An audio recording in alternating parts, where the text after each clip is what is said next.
Good afternoon, everybody. Well, we've had a horrific attack here in Boston this afternoon. Commissioner Davis is going to give some details about what we know so far. Mindful that we don't have the whole picture yet, but we have gotten a good deal of information. Commissioner Davis will take all of us through the information that we have, and then I'll come back and talk about some of the things and ways in which we're going to ask people to help us help you this afternoon. So let me turn it over now to Ed Davis, Commissioner of Police here in Boston. Thank you, Governor. At 2:50 p.m. today, there were simultaneous explosions that occurred along the route of the Boston Marathon near the finish line. These explosions occurred 50 to 100 yards apart, and each scene resulted in multiple casualties. At this point in time, all of the victims have been removed from the scene. We have sent officers to hospitals to be in touch with family members and possible witnesses. We immediately activated a system of response that the Commonwealth of Massachusetts and the federal government has in place for these type of incidents. My first two calls were to the Special Agent in charge of the FBI and to the Colonel of the State Police. Both Rick Delorier and Tim Albans immediately sent resources. We have, at this point in time, determined that there has been a third incident that has occurred. There was an explosion that occurred at the JFK Library. So this is very much an ongoing event at this point in time. We are not certain that these incidents are related, but we are treating them as if they are. We're recommending to people that they stay home, that if they're in hotels in the area, that they return to their rooms, and that they don't go anyplace and congregate in large crowds. We want to make sure we completely stabilize the situation. We are setting up two telephone numbers that are very important. The first one is for families of victims and people who are trying to locate people. That number is 617-635-4500. That is the mayor's hotline. The second number, if anyone saw anything at this incident, if anybody knows of any information that could lead to the arrest and prosecution of the individuals responsible for this, they should call us at 1-800-494-TIPS. That's 1-800-494-TIPS. That line will be staffed up tonight, along with the FBI and the state police. We are working with the Alcohol, Tobacco, and Firearms.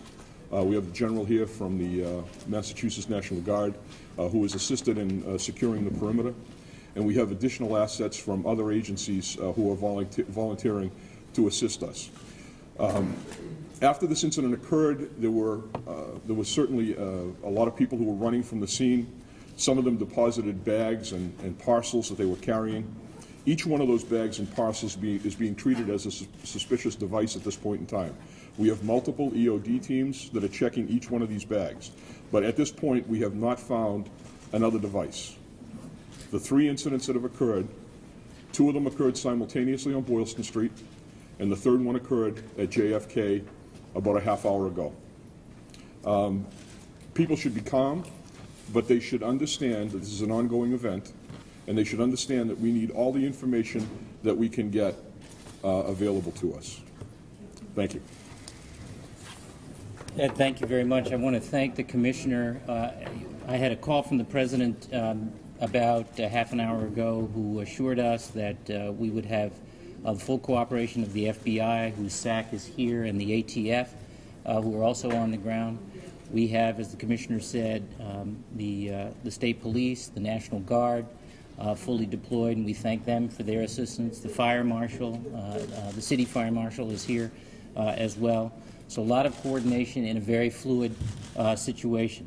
We are asking that people stay out of crowds and calmly make their way home, or if they're visiting, back to their hotels.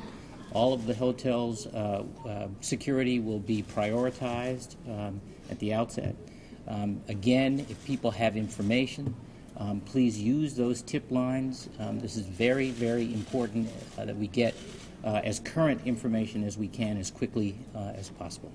Happy to take any questions. Governor, can you talk about the marathon, the significance of what happened today, in light of the way that it was going previously before the explosion? Well, the marathon is a pretty special day around here, as you know, and I started this morning visiting Mayor Menino in the hospital, who was devastated that he couldn't be at the marathon today. He's on his way here now, I think. Am I right?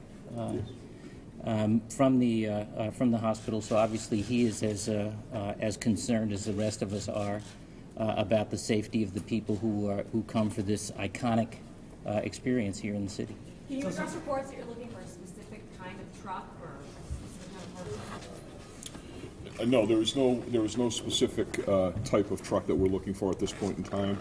We are looking for any information that people have as to what they saw or might have heard at the site of the explosion or coming and going. We're investigating all leads right now. What's the latest death and injury toll? We don't have the number of casualties at this point in time. This is very early in this investigation. We wanted to get out here and give you as much information as we had, but we cannot tell you exactly how many people have been injured at this A lot point. of us heard a third explosion about an hour or so ago. Then there was a rumor that was a controlled explosion. Do you know what that was? That was a controlled explosion on Boylston Street, but there was a third explosion at the JFK library that we believe is related. And that controlled explosion had a device that was found, or what's the history of that? That was not, as I explained earlier, there are a number of parcels that have been dropped by people on the parade route, on the race route. Anything that's out there right now is being viewed as a suspicious device, and we are clearing each one of those items with an EOD team. They may be blowing things up over the course of the next few hours, but at this point in time, we have not found another device on Boylston Street. Commissioner, have there been any warnings leading up to this? Any threats that something like this might happen? None. We talk about the threat picture all the time as we lead up to this particular event, and we have no information that this was going to happen. Commissioner, can you tell us what happened at JFK? Just walk us through the timeline. It's literally just unfolding. I don't have specifics. There was an explosion. There earlier, is that I'm sorry? around 3 o'clock? There was a fire there. So did this happen after that? Or? We got reports after 3 o'clock that there was an explosion there. Commissioner, any injuries at the JFK library? None that we know of. Are you describing this as a terrorist attack right now? Governor Patrick said it was an attack, but would you say this is a terrorist attack? We're not being definitive on this right now, but you can reach your own conclusions based upon what happened. Can you describe the diligence that's being paid to this? Contact police trying to claim responsibility for this? At this point in time, no. Every asset of the Commonwealth of Massachusetts and the federal government is either here or coming here. As the governor said, the president has talked directly to the mayor as well as the governor, and I had a personal conversation with the director of the FBI who pledged any help that we needed. So we are stabilizing the situation at this point in time, but people should be cautious. That's all. Thank you all very much. Thank you. Thank you.